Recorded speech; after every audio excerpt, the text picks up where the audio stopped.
মানুষের শরীরের বিভিন্ন অঙ্গ দ্বারা ভিন্ন ভিন্ন প্রকারের কাজ করা হয়, আর সেই জন্য মানুষ নিজের শরীরের যত্ন করে, তার খেয়াল রাখে, নিজের শরীরকে সুস্থ রাখে, স্বচ্ছ রাখে, বস্ত্র পরিধান করে, আর কোথাও আঘাত লাগলে ক্ষতস্থান ঢেকে ফেলে।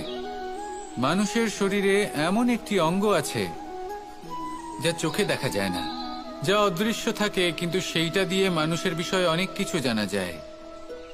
এবং মানুষের শরীরের সেই অঙ্গের নাম হল বাণী, আপনার ভাষা।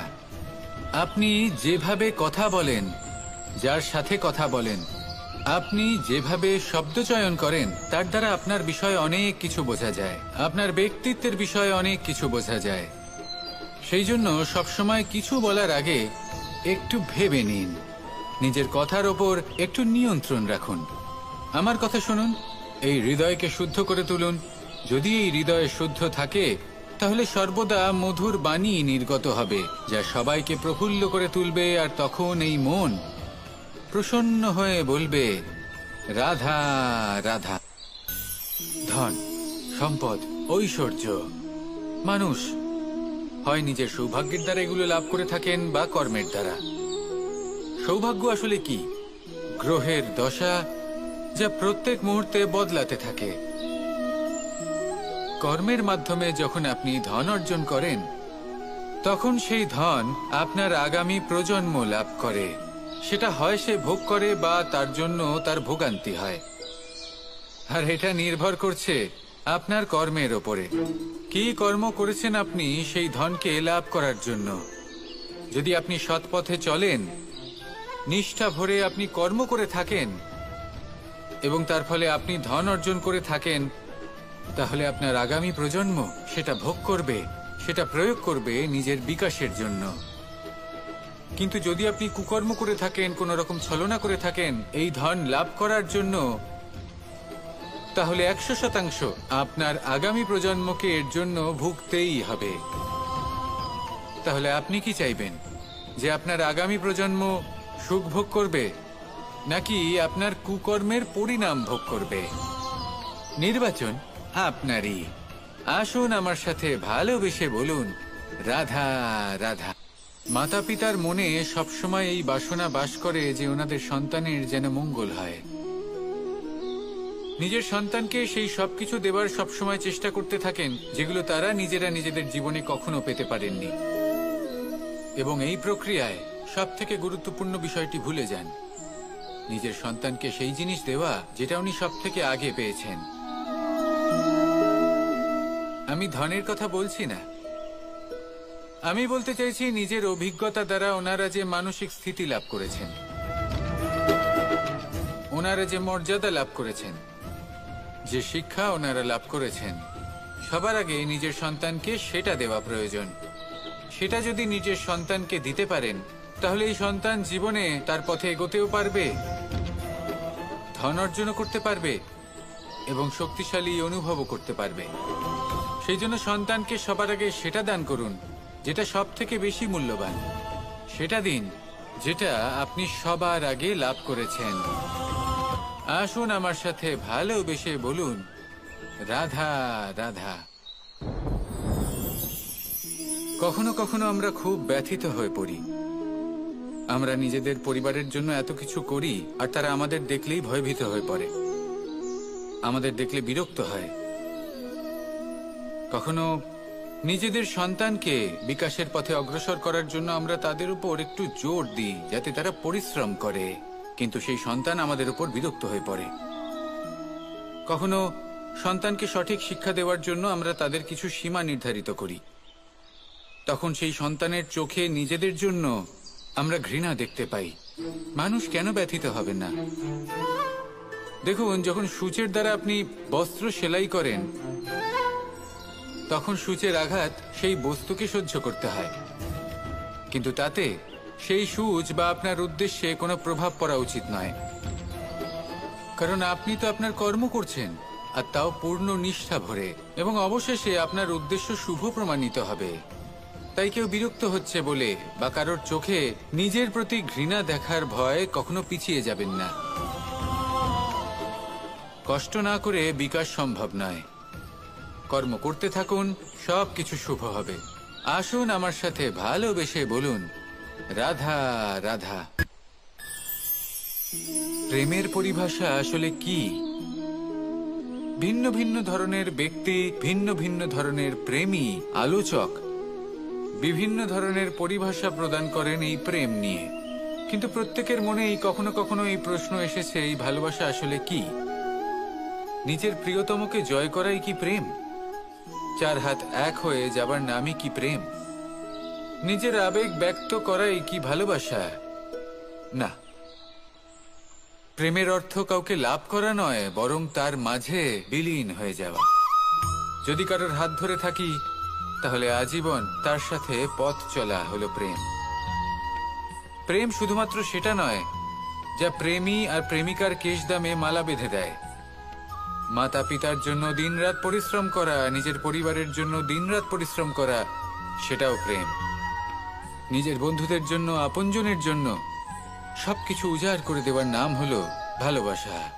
নিজের মাতৃভূমির জন্য সাহসের সাথে লড়াই করা এবং আনন্দে নিজের জীবন ত্যাগ করে দেওয়াও কিন্তু প্রেমের নামান্তর। সেই জন্য যারা বুদ্ধিমান ব্যক্তি, তারা কখনো প্রেমের পরিভাষা খুঁজতে চান না, কারণ তারা জানেন যে এই প্রেম কতটা বিশাল। তারা জানেন যে এই প্রেম হলো এক বিশাল সাগর, যাকে নিজের মুঠোয় ধরে রাখা যায় না। সেই জন্য এই প্রেমের সাগরে ডুবে যান এবং সকলকে ভালোবাসতে শিখুন। যদি সবাইকে ভালোবাসতে পারেন, তাহলে তাদেরও কল্যাণ হবে যারা আপনাকে ভালোবাসে, এবং সকলকে ভালোবাসতে শিখুন। যদি সবাইকে ভালোবাসতে পারেন, তাহলে তাদেরও কল্যাণ হবে যারা আপনাকে ভালোবাসে, তাদেরও কল্যাণ হবে যাদেরকে আপনি ভালোবাসেন, আর আপনারও কল্যাণ হবে। আর তখন এই মন ভালোবেসে বলবে, রাধা রাধা। কখনো এই প্রশ্ন আসতে পারে যে ইমারত কেন নির্মাণ করা হয়, কেন উৎসব পালন করা হয়, কেন মানুষ নিজেদের জন্মদিন পালন করেন, কেন দোল, বিজয়া দশমী, রাখি, দীপাবলির মতো উৎসব পালন করা হয়? যদি এগুলো পালন না করা হয়, তাতে কি যায় আসে? যদি এই দোল উৎসব পালন না করা হয়, তাহলে কি এই সংসার ভুলে যাবে যে নারায়ণের প্রতি ভক্তির কারণে ভক্ত প্রহ্লাদকে অগ্নি স্পর্শও করতে পারেনি?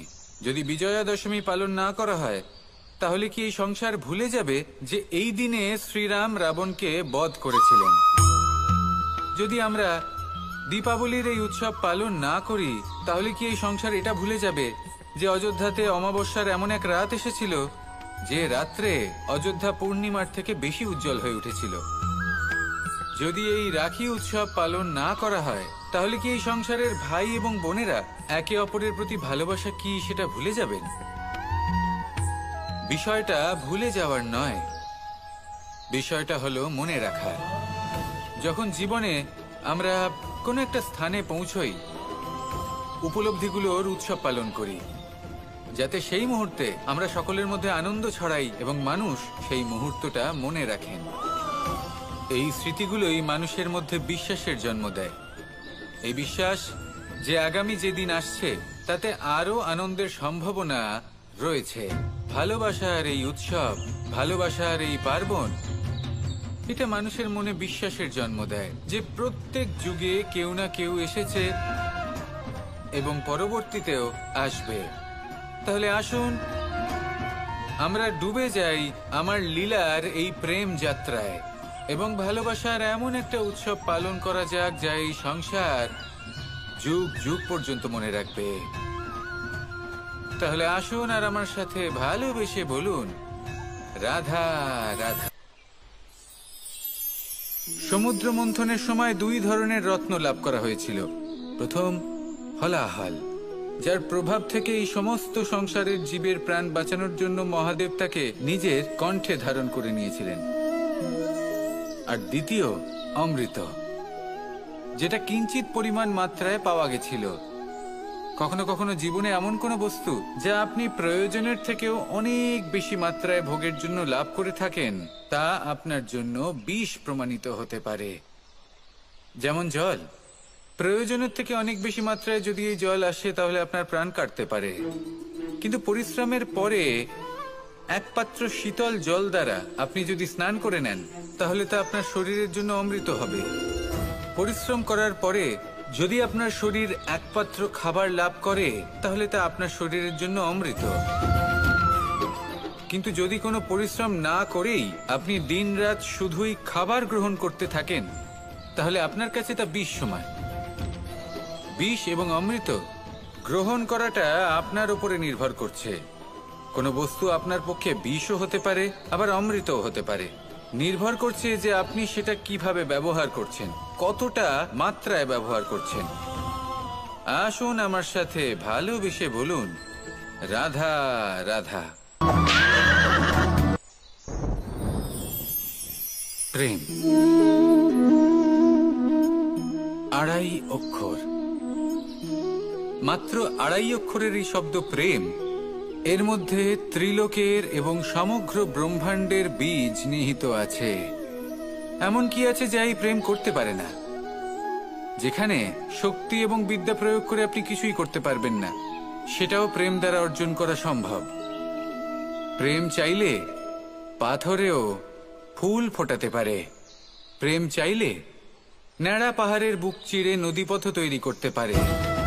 চাইলে নিরক্ষর ব্যক্তিকে সংসারের শ্রেষ্ঠ জ্ঞানী করে তুলতে পারে। শুধুমাত্র এই প্রেমের জন্য সবার দুষ্টু কানাই ঘনশ্যাম হয়ে উঠেছিল। শুধুমাত্র এই প্রেমের টানেই ত্রিলোকের স্বামী দ্বারকাধীশ নির্ধন সুদামার পদসেবাও করেছিলেন। এই প্রেম হলো সংসারের সবথেকে বড় শক্তি। এই